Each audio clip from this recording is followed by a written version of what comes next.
जहां आपका चित्त करे वहीं मुड़ जाओ, सामने दुकान। लोहार गली में चले जाओ, लोहा ही लोहा है। सुनहर गली में चले जाओ, सोना चांदी हीरे। कपड़ों के वाले गली में चले जाओ, वस्त्र ही वस्त्र है। सब्जी मंडी में चले जाओ, सब्जी ही सब्जी। जिधर हाथ डाल दो, जिधर नेत्र डाल दो, उधर आपकी चॉइस पूरी हो जाएगी। सब जगह सब कुछ है। पर यस्य पुण्यम तथा रूपम, जब तक आपके पास में अपना खुद का किया हुआ यज्ञ का पुण्य नहीं है, कथा का पुण्य नहीं है, दान भंडारे का पुण्य नहीं है, हवन पूजा का पुण्य नहीं है, आप किसी भी गली में चले जाओ, आपको कुछ नहीं मिलेगा।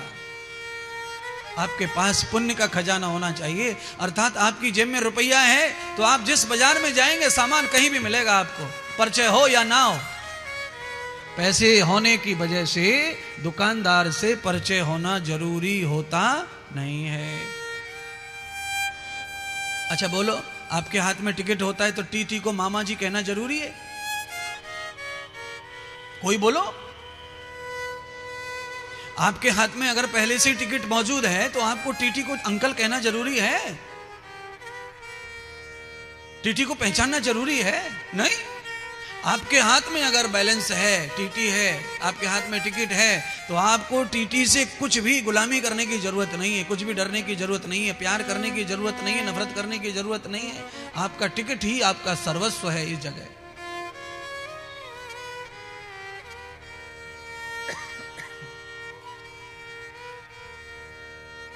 तो आपके पास पुण्य है सत्कर्मों का, यज्ञ का।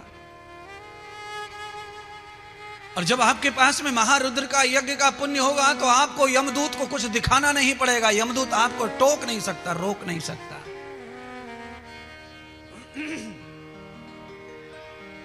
कहां टीटी, कहां टिकट, कहां यमदूत, कहां इतनी मेहनत लगती है व्यासपीठ पर समझाने के लिए। ऐसे ही नहीं है कि बोल दिया श्लोक और कथा सुना दी और हो गया कथा, आगे बढ़ गई कथा। ऐसी कथा तो किताब लेकर सब घर पे पढ़ सकते हैं। पर कथा, व्यासपीठ पर कथा श्रवण करने से यह लाभ होता है कि टीटी से डर नहीं लगेगा, यमदूत से डर नहीं लगेगा।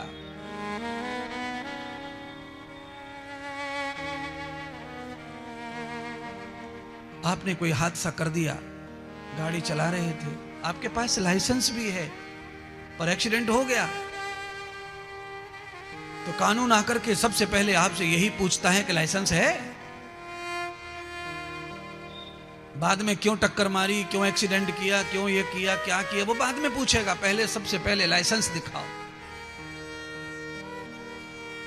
तो आधा कानून तो वही ढीला पड़ जाता है, लाइसेंस है तो आधा बचा। आपके पास में चाहे जितना भी अपराध और पाप है, पर जब आपके पास में यज्ञ का, कथा का पुण्य होता है, लाइसेंस होता है, तो आपका आधा पाप तो यमदूत देखते ही नहीं है कि कौन से कोने में पड़ा है। और आधा पाप बचा है उसे आप पुण्यों से खत्म कर सकते हैं, सत्कर्म से खत्म कर सकते हैं, शुभ कर्मों से खत्म कर सकते हैं।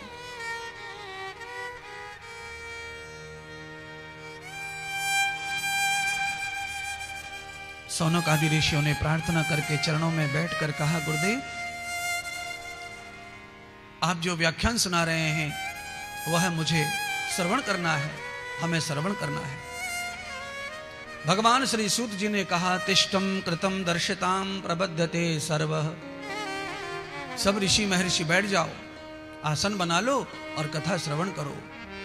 तो कहा, महाराज कौन सी कथा सुना रहे हैं जो शांति प्रदान करेगी?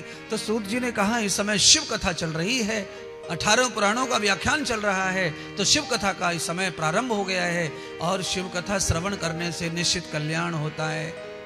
क्यों? शिव कल्याणकारी है।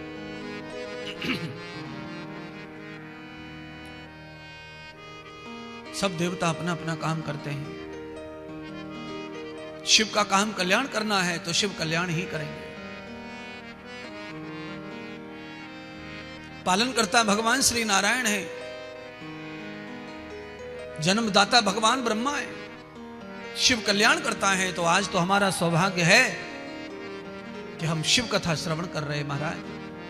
तो महाराज, सौनक आदि ऋषियों के मन में शंका पैदा हुई कि हम कैसे संतोष करें, कैसे विश्वास करें कि शिव कथा श्रवण करने से शांति प्राप्त हो जाएगी। ऐसा न हो जाए महात्मा जी, ऐसा न हो जाए कि हम बैठे रहें 10 दिन 7 दिन, कथा पूरी हो जाए और हमें कुछ ना मिले, हमारा समय वैसे ही चला जाए व्यर्थ में।